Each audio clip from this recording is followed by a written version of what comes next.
oli siin selle koha peal, on vanade kaartide peal siis kirjutatud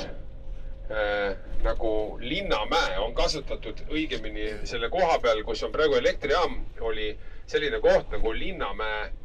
juga või Linnamäe kosk.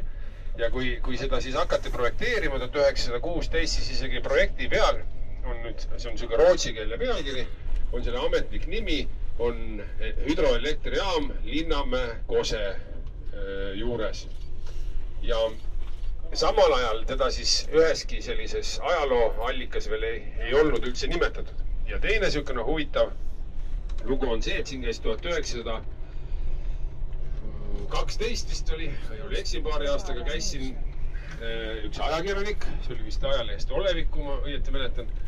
ja tegi Jõelehtme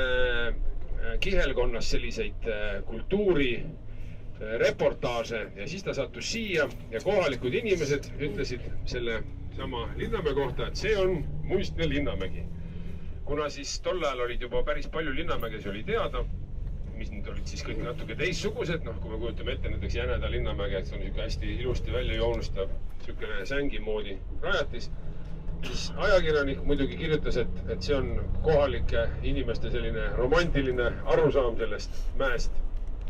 Ja 1917 siis alles sattus siia üks teadlane, Hans Piiper, kes leidis selle mäe pealt selliseid kiviaegse keraamikatükke ja saatis selle ühe teisele tolleaegsele Balti-Saksa siis päritoluga arheoloogia huvilisele Artur Sprekelsenile, kes siis tuli siia